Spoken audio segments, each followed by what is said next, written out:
Hello, folks. Welcome to this podcast. This is the Power of People podcast, POP. I am Mark Erlenwein, broadcasting live from Staten Island, New York, joined by my co-host, Bob Wolf on the other island, Long Island. So thank you for joining us for this pilot episode of the Power of People podcast. Bob Wolf and I are coming here today to talk about a passion project that's played a big role in what brought us together and this friendship that started way back in 2014. And it's a topic, and Bob, I guess, we every time we talk about this, there's certain words we kind of skate around because while we know it's a word that's used to describe these skills, it's something that we feel it's not the proper way of describing it. And just going back a little bit, so I am a high school principal in Staten Island, New York, working for the Department of Education. And going back many years, we were planning an event called CareerCon. And what we were basically going after was an opportunity to provide high school students, not in just my own high school, but all the high schools in Staten Island. And that's the nice part about Staten Island being its own separate district in New York City, is that you can do these amazing things with all the high schools in one shot. And the whole goal was to have this career exploration event, a career fair, I guess you can call it, but kind of flip it. Instead of having all the presenters jam-packed in a gymnasium, where it ultimately becomes the students walking around grabbing free pens, we put them in classrooms. And students could walk around the whole building and have one-on-one small group conversations with these folks. And in the gymnasium, we put all of our schools. So these career representatives could come visit us and learn about our schools first, while the students traveled the building and learn about these careers. But before these students started that whole day, they got to spend 45 minutes with Bob Wolf, the plenary speaker that day. And Bob, why don't you just share with us a bit of what you talk about? Because we really haven't gotten to really the topic of what we're here today to talk about the power of people. Well, Mark, thank you very much. The opportunity for me started 21 years ago when I realized that there were some basic skills that have helped me in my life. That as I was talking with kids at the gym who were graduates from colleges and graduate schools and high schools, they weren't aware of how important the skills were that have helped me navigate my career path. They were called at that time people skills. They were called life skills. And I decided that they were two general terms. The term of a general people skill, what is that?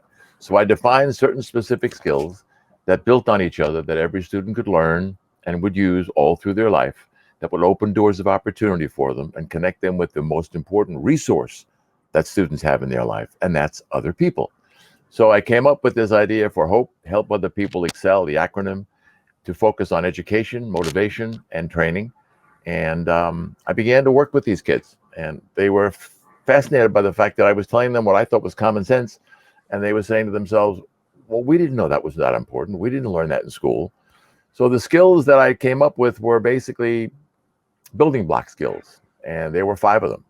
They started off with first impression skills and how many ways you make a first impression, interpersonal skills, those skills that connect you with people through your actions and your body language and your energy level, and then communication skills and how many ways there were to communicate and how listening played a big role in communication. Then the 4th skill was presentation skills. What do you do with these first 3 skills? How do you make them activate your life and make your life come to life when you're sitting with someone at an interview? And then the last skill was, why are you using the first 4 in the first place? That's because you're selling yourself, and we don't teach selling anywhere. So I got involved. I love working with kids. I was a coach when I was younger in youth sports, and I found out that when I was speaking with graduates in high school and colleges and graduate schools, they were accepting my content. They bought what I was saying because it was common sense. So I've been doing that now for 21 years, and I've actually I've enjoyed what I'm doing now, helping them more than I did when I was helping to build a business, helping someone grow their business or start a business. And kids have become my life's work. That's really great, Bob. And funny enough, I mean, the word got out about all the wonderful things that you were doing with kids. And when we were planning this event for CareerCon, and we wanted a special and unique opportunity for students to learn from somebody who understands how important these skills are. My colleague down the block, literally in New Dorp, in Staten Island, New York, reached out to me and told me about you. So one of my colleague principals is sharing the types of presentations that you do, and then they invited us down to their school to see you in action, and it became quite evident that this is exactly what we needed to provide our students with in terms of a starting point. Because during that day, we were going to give these students the opportunity to walk around the entire building and meet new people. So I loved, and we all loved, how you spent that 45 minutes with them, reminding them how to properly do that. And to your point, you're surprised in this lifelong journey over the past 21 years, as I've spent the past 23 years in the high school that I went to, right, and grew up in, and understanding too. And I find that the crossroads that brought us together is an interesting timing, because my frustration and concern was growing with, as digital became more of the prominent way of which we do business, no matter whether you're in school or what job, socially, professionally, digital was really taking over our lives, namely these little things. And just seeing the negative impact on students' interpersonal skills, it became more and more clearly evident that while we were teaching them, and I'm fortunate and blessed to work in a really great school that succeeds, students truly gifted and talented, faculty and staff gifted and talented, but these soft skills that are really the hardest skills to learn were lacking. And not to say that some students didn't have them, they did, but the gap that existed from one student to the next, and just the idea that these weren't skills that weren't being practiced at home. So that's basically where our journey began, with students getting the opportunity to meet you. And then soon after CareerCon, you and I just kept on talking and exploring how else we can bring you in front of students. And if you want to talk a little bit about that, Bob, I mean, I think there's a really important statistic that's been around, right, for 100 years that really speaks to the fact that there's no mystery as to which of these skills is the more important. The technical skills that we're teaching in schools versus the social, emotional / soft skills that we've been talking about so often. Well, it's an interesting transition, Mark, because one of the things I realized a long time ago, when you work with students, younger people, your information has to be simple, and it has to be specific. So when we got involved and at that CareerCon, I wanted students to know basically that there are 4 primary resources that they have available to them in their life. We all do. These 4 resources are available to all human beings. The first one is academic resources, and that's the ones that are learned in school. They're learned in a classroom, they're learned in high school, graduate school. So academic is a huge resource. The second one is technology resources today, and that's the resource that's growing exponentially, leaps and bounds. More technology is being brought into schools. The kids are using it more outside of school, at home, with their friends. And technology resource is a powerful resource. It's one of many. The third one is experiences. And the experiences that we've had and will have as people, they help mold who we are as a human being and how we engage and interact with other people. And there's that word, people. That's the 4th resource. The most powerful resource that we have available to us is people. People open doors of opportunity. People walk us through opportunities in terms of new responsibilities and challenges. People interview us. And the thing that I couldn't understand when I started this program was why schools weren't teaching these so-called soft skills. So I looked up the term soft on Google, and I realized that the word soft should not be applied to skills that are absolutely hardcore, human interaction, knowledge, applied skills. Soft means like a feather, like a bird, easily pushed aside, like a pillow. Well, these skills cannot and should not ever be pushed aside. because they're the skills that businesses are looking for in graduates and applicants and interns every single day. Yeah, that's a really important point, Bob. And I'm glad as we're getting to this point in our discussion, these soft skills are the vital lifeline well beyond academics and well into our social life. And I noticed something just walking around the hallways in our school. More and more of our students' eyes looking down versus looking up, making eye contact with their peers and their teachers. So I actually started putting signage on the floor, projecting upcoming events on the floor, because that's where students were looking, until we can kind of correct that and get them looking at one another and acknowledging one another. And when we're talking about soft skills, you talk very, very much in deep about interpersonal skills. And when you shared this article with me, the Soft Skills Disconnect from the National Soft Skills Association, and just to kind of read an excerpt from it. So, research conducted by Harvard University, the Carnegie Foundation, and Stanford Research Center has all conducted that 85% of job success comes from having well-developed soft and people skills. And only 15% of job success comes from technical skills and knowledge, hard skills. These statistics were extrapolated from a study of engineering education authored by Charles Ryborg Mann and published in 1918 by the Carnegie Foundation. The cited figures come from the data later on in this article. So I just found that absolutely fantastic. So 1918, this problem has been around and established in terms of what's important for a long time.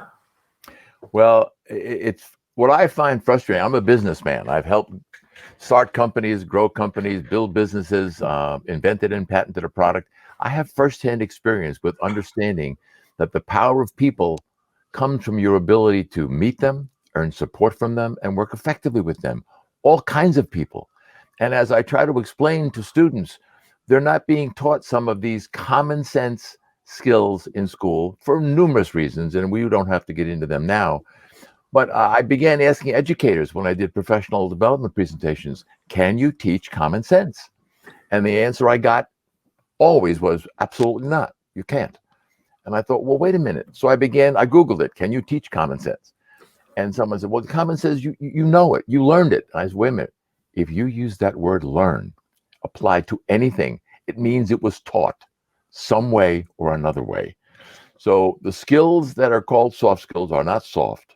Schools are not teaching them for numerous reasons, mostly because they can't be tested for. And then I'm told that a lot of schools feel that the kids should be learning these skills at home, which is in many cases where we should be learning certain skills, how we interact and relate to people, but we don't always get that at home. Not everybody has the good fortune to have parents or guardians who can teach them these skills. So I thought, why don't the schools teach them? Well, there's no time. We can't test for them. Colleges don't need them to become applied, don't need them to be admitted. So I thought, I want to try to fill a growing skills gap that exists in education by simply sharing the common sense, human interaction, knowledge applied skills that help me in my life. And I thought, no, who's going to be interested in that? Well, ironically, a lot of people, especially the students and their parents and the educators like yourself and many teachers who've heard me speak over the last 21 years, they said, Bob, we should have learned these skills in middle school and in high school. So I'm doing something I know that's needed and necessary and will benefit every single student out there, because every student can learn and apply these skills regardless of their grades, their test scores, their social, their economic background. That's just a fact. I'm not teaching rocket science, but I'm teaching the skills that are door opener, life development skills that every student will use all through their life. It's a really amazing point, Bob. You talk, so when I originally met you, you are the founder of the HOPE skills, and HOPE is an acronym that I'll let you talk about that for a moment, because you are the king of acronyms, and I hope as this series progresses, we'll explore those acronyms more in depth. But what does HOPE stand for? Well, when I decided after helping these young people that working out with me in the gym that I could help them, I sat around one day and I thought, that word hope is out there all the time.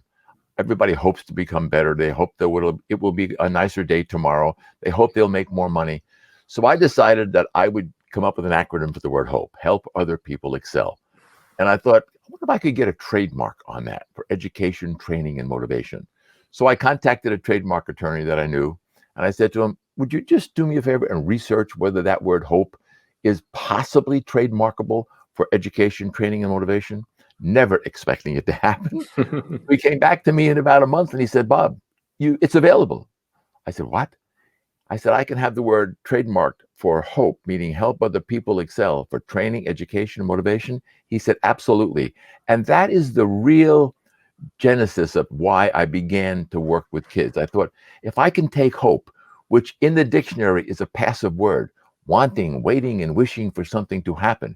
If I can take that word hope and make it an active word, with which you do something which will make what you hope actually happen through the one facility, the one conduit, people that we all have as a resource, I've got a wonderful opportunity to earn a living and do something I enjoy doing by simply sharing what's helped me in my life.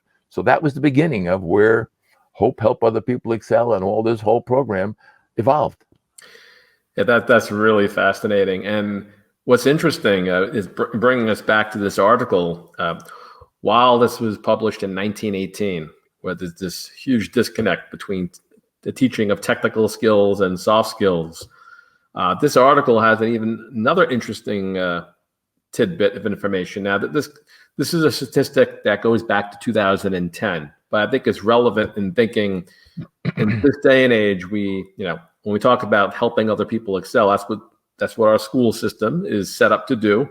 Right. And right now, there's such a strong emphasis on STEAM, coding, all these other technical skills that students need to know in order to be successful in the job industry, in the workforce. And here we have another study by the American Society for Training and Development, the State of the Industry Report, stating that United States employers spent $171.5 billion on employee learning and development in 2010, and only 27.6% of that went to soft skill training. So I think whether you're looking at what's going on in the schools and in the workforce, there's a huge disconnect in terms of what's the most important thing.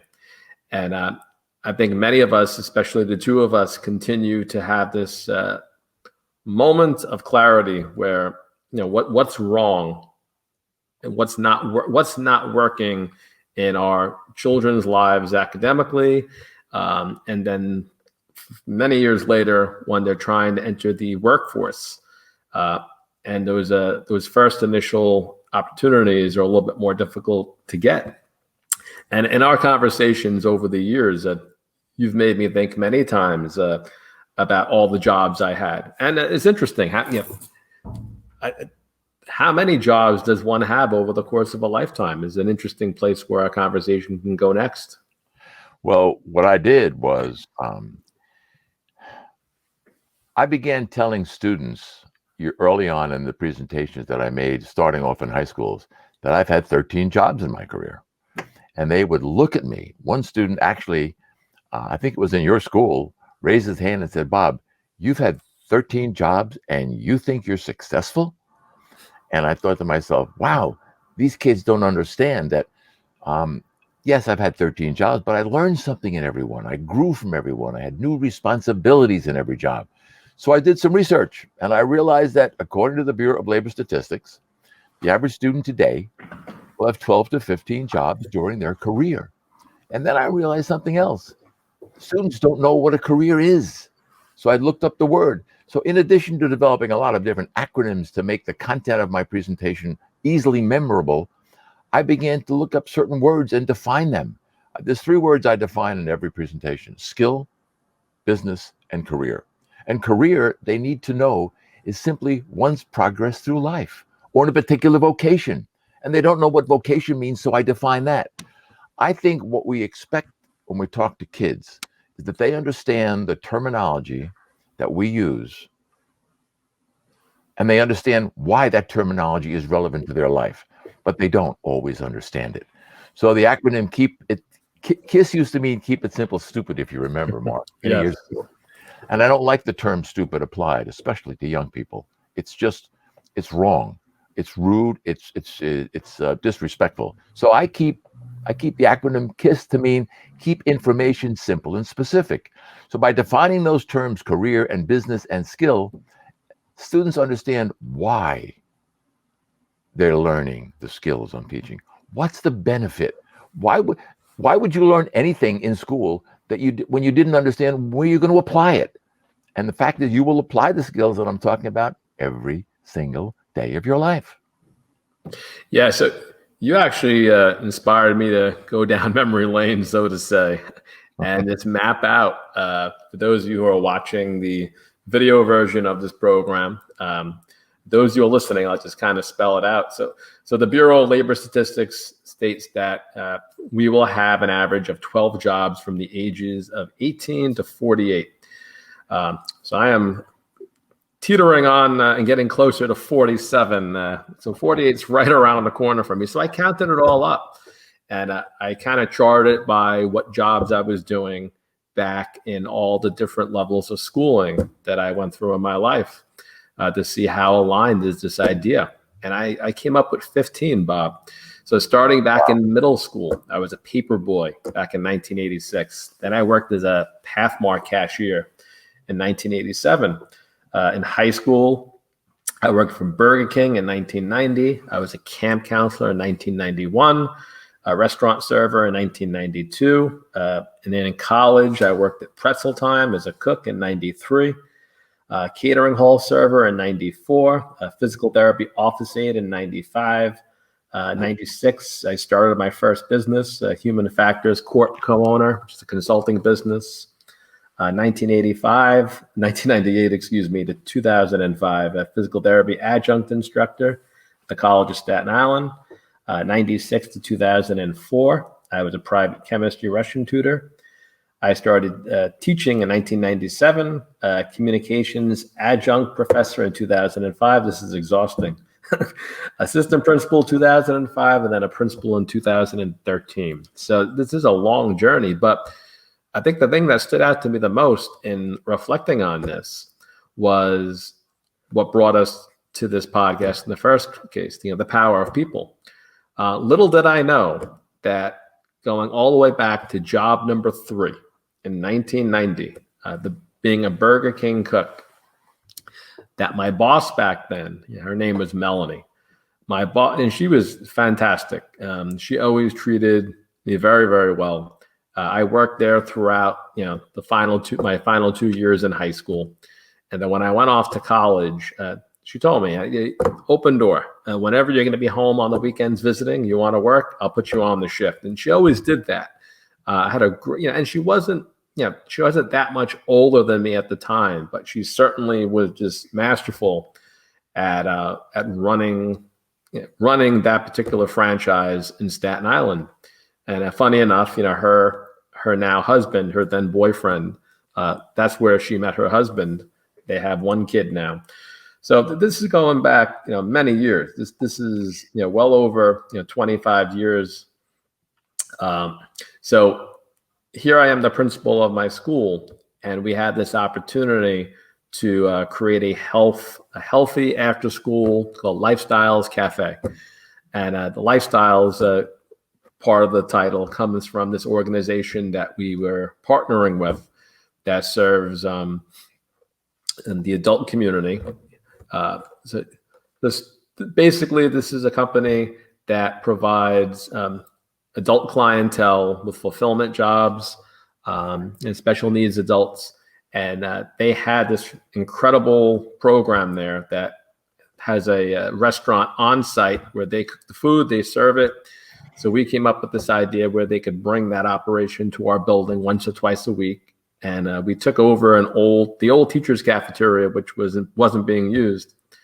And I needed somebody who had special education background and knew something about running a restaurant.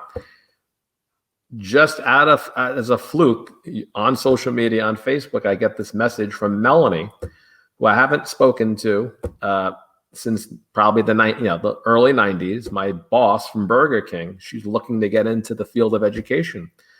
So having had all these great experiences with her back then, and having these really fond memories and just gratitude for how well she treated me, I took that as an opportunity to pay it back and bring her on. So that's exactly what I did. We were able to hire her as a substitute teacher, and she helped run this this program, this after school, the Tech Life Cafe is what we ultimately wound up calling it.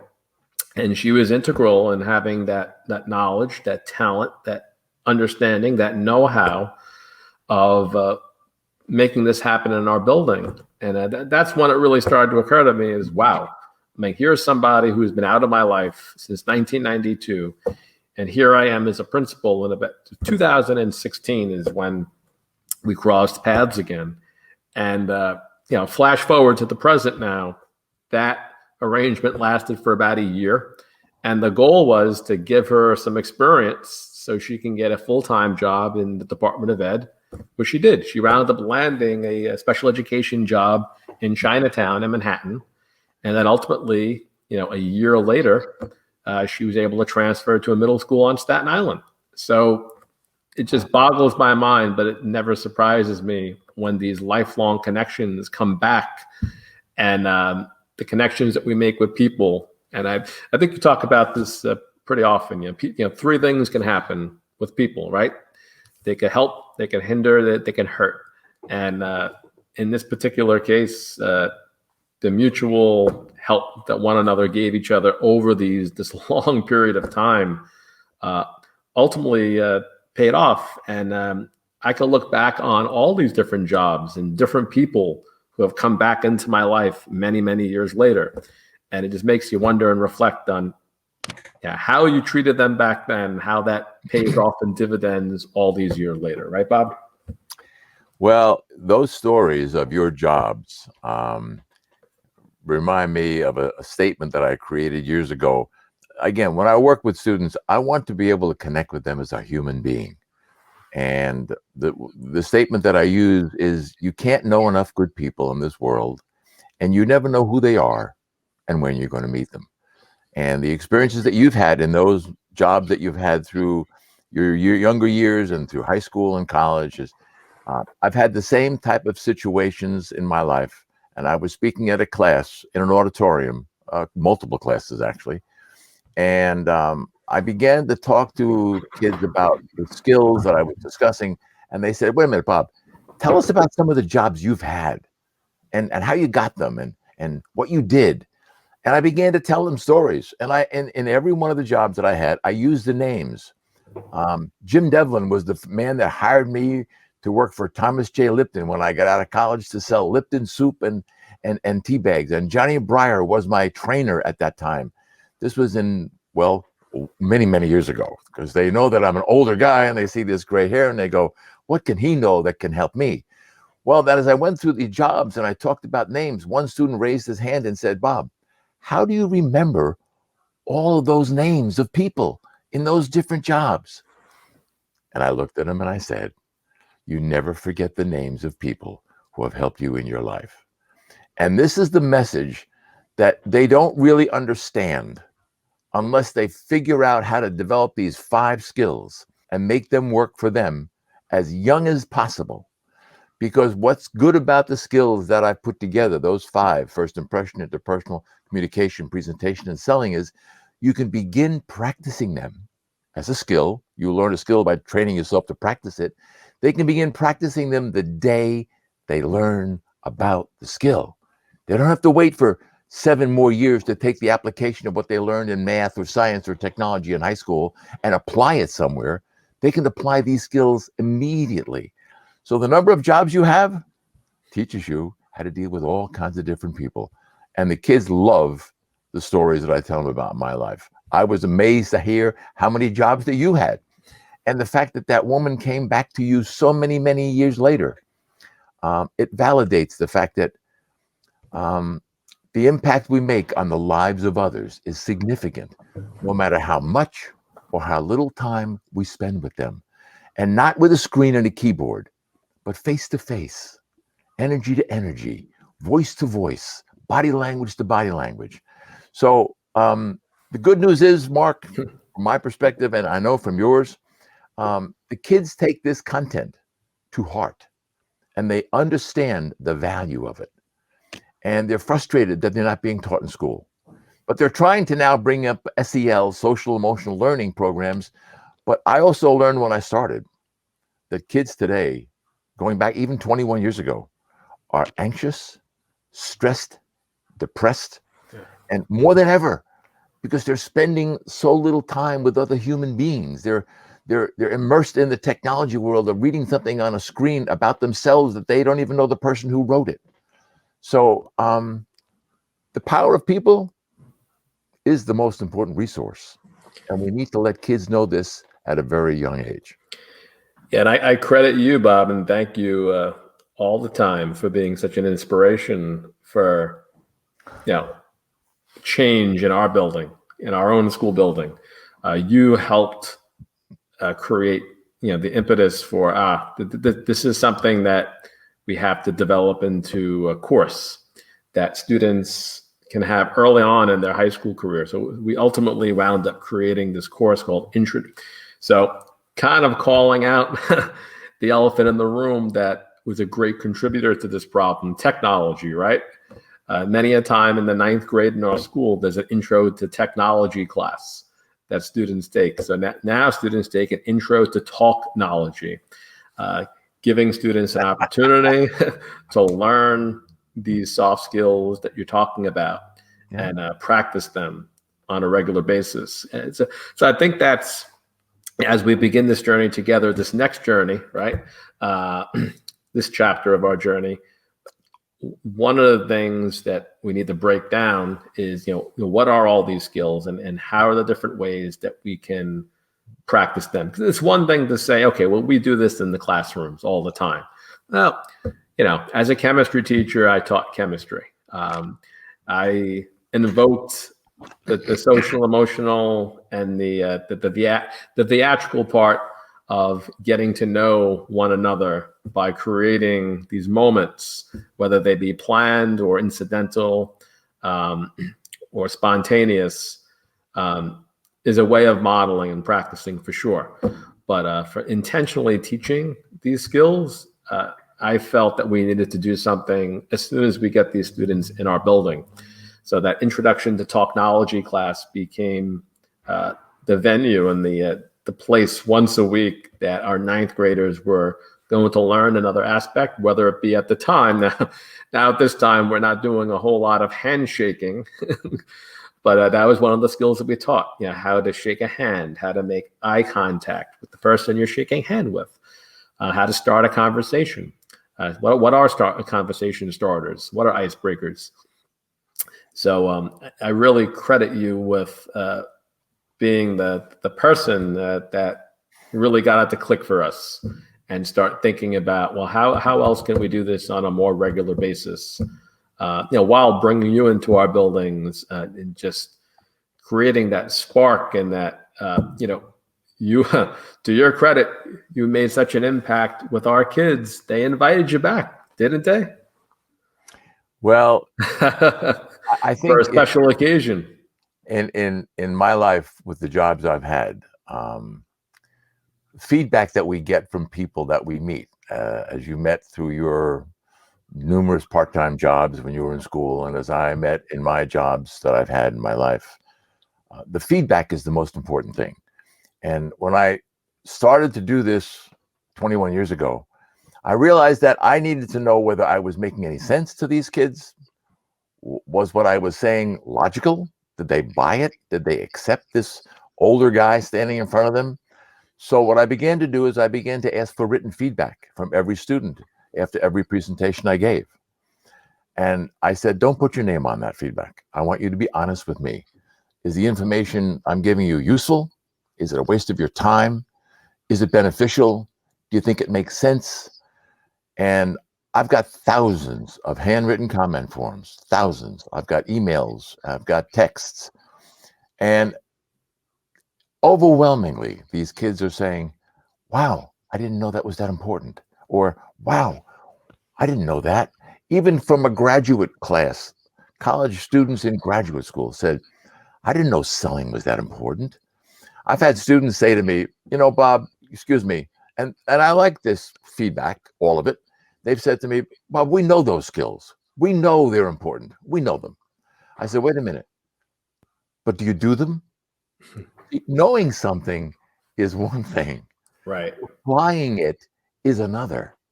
And I've had students actually say to me, Bob, are you this way all the time? Are you this energetic, enthusiastic person, or is this just an act that you put on when you're in front of the classroom? And I say, well, I'll tell you what, I can do that here in Long Island because I speak to a lot of schools on Long Island. I said, if you see me in a pizza parlor or at a bagel shop and you say hello to me, and I don't recognize you and say hello back, you'll never believe me when I stand in front of you. So yes, this is who I am. And you need to be the same person every day and treat everyone the same way, whether it's a secretary, a receptionist, the guy behind the counter when you buy your pizza, the person that you get your coffee and your bagels from in the morning. You need to learn. And one of the acronyms that I first started that you got a kick out of and your kids got a kick out of it, but so do parents and teachers, is SMILE. And SMILE means simply makes individuals less edgy. So when we're talking to people, and I do smile, and I've had kids say, Bob, what are you smiling for? I said, because I'm happy to be here. And wouldn't it be much better if you saw me smiling than saying, pay attention to me. I'm Bob Wolf. I know what I'm talking about, and I'm going to help you for the rest of your life. Would you rather listen to that person or the person that has Exactly. an attitude, a positive smile on their face? So all the things that you've talked about, there's so much information we can share with people, and they need it desperately because the business world is looking for them as applicants and interns and hires. So the opportunity to engage with you, Mark, in this first ever Power of People podcast, we can make it into a series that can benefit so many young people and make them feel positive about their future. Let them see the future as one of optimism and opportunity, and the fact that they have to have the confidence to learn how to meet and earn support from people are the two pieces of fuel that will get them to where they want to go. Exactly, Bob. And that's the hope, right? Not to be punny, but that is the hope. That is the intention as we are bringing this to a close for the very first episode. And I thought it was important to give people that information on how they can get in touch with you, Bob, the founder of Hope Skills. You do have a website, www.hopeskills.com. And I'll let you do the rest of the shameless plug, Bob. Well, it's not as much a shameless plug as it is for me, the fact that I'm absolutely trying to help kids. And I want parents to understand that if their children are not prepared to meet and earn support from and work with people in life, it doesn't matter. I learned a long time ago, and I'll leave you with this as a parent. If MIT, Massachusetts Institute of Technology, one of the bastions of very brilliant young minds, if they have a program, and they do, you can look it up. It's called Charm School, Social Graces Tutorial. And what do they teach there? They teach 4 exactly named of the 5 skills that I do. The only one they leave out is they leave out the word selling skills. And I don't understand that, because when you take all the first 4 skills and you put them together, what are you doing when you're interviewing? You're selling yourself.